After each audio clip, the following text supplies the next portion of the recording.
আগেকার দিনে বড় বড় রাজারা রাজস্ব যজ্ঞের আয়োজন করতেন। আজকের দিনে ভোট যুদ্ধের আয়োজনটা কি তার চেয়ে কম কিছু?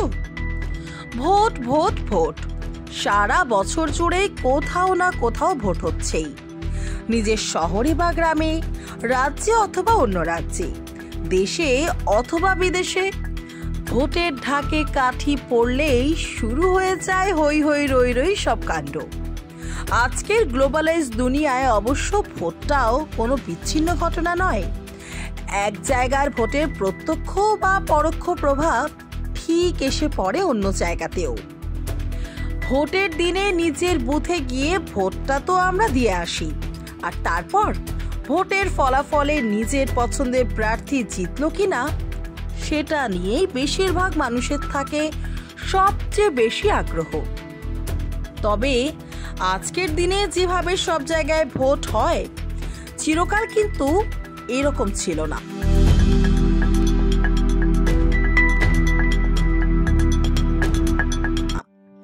অন্য আর 5টা জিনিসের মতো ভোটেরও আছে একটা লম্বা ইতিহাস, আর সেই ইতিহাসটা কম আকর্ষণীয় নয়। যে কোনো দেশে সবকিছু ঠিকঠাক চালাতে গেলে একটা সরকার গঠন করা দরকার হয়ে পড়ে। শুধু দেশ বা রাজ্য নয়, কোনো বড় শহরের মিউনিসিপ্যাল কর্পোরেশন বা গ্রামাঞ্চলে পঞ্চায়েত চালাতে গেলেও দরকার নির্বাচিত জনপ্রতিনিধিদের। আজকের দিনে পৃথিবীর সমস্ত দেশ মিলিয়ে 3 ভাগের 2 ভাগই রয়েছে জনগণের দ্বারা নির্বাচিত সরকার। তবে ইতিহাসের অনেক চড়াই উতরাই পেরিয়ে এই জায়গায় আসতে পেরেছে আজকের দুনিয়া।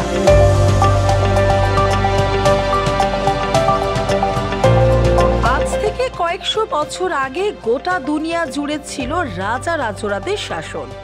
তাদের ভাবনা চিন্তা, ইচ্ছা অনিচ্ছা অনুযায়ী চলতো দেশ দুনিয়া। তাদের কথাই ছিল আইন। গণতন্ত্র বা ভোট কি বস্তু তা কেউ জানতো না, কিন্তু সাধারণ মানুষের মধ্যে শিক্ষার বিস্তার, বিজ্ঞানের নানা রকম আবিষ্কার, নতুন নতুন দেশ আবিষ্কার, নিজেদের আর্থিক ও সামাজিক অবস্থা সম্পর্কে ক্রমশ সাধারণ মানুষের সচেতন হয়ে ওঠা দীর্ঘদিন ধরে চলে আসা ব্যবস্থার ভিত্তি নাড়িয়ে দেয়।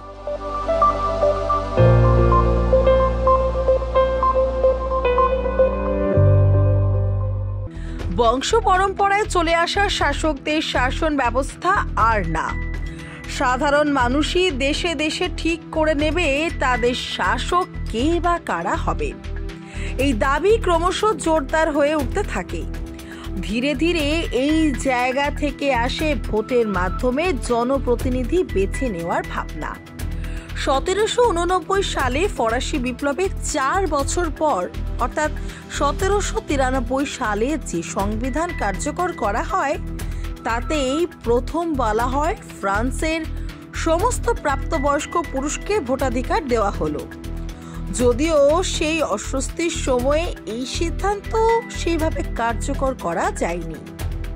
এর প্রায় 5 দশক পরে 1848 সালে ফ্রান্সেই আবার ফিরে আসে সেই আইন, এবার পাকাপাকিভাবে।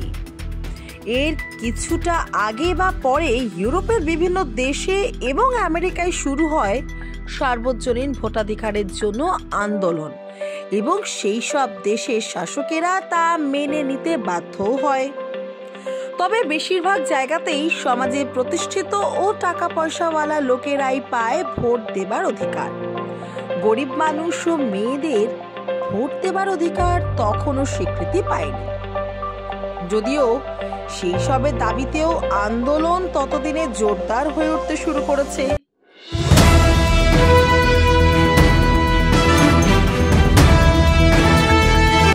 1893 সালে নিউজিল্যান্ডে প্রথম সেই দেশের প্রত্যেক প্রাপ্তবয়স্ক মহিলার ভোটদানের অধিকারকে স্বীকৃতি দেওয়া হয়।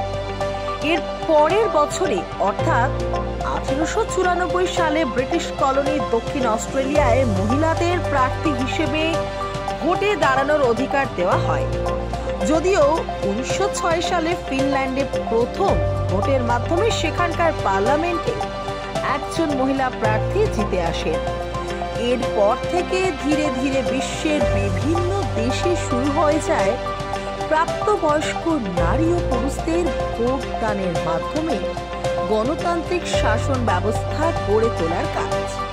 তারপরেও অবশ্য গণতন্ত্রের পথকে আরো মসৃণ ও মজবুত করতে কাটিয়ে উঠতে হয়েছে আরো অনেক বাধা। এই কাজ কিন্তু থামেনি, এখনো তা জারি আছে নানাভাবে, নানা দেশে, নানা চেহারায়।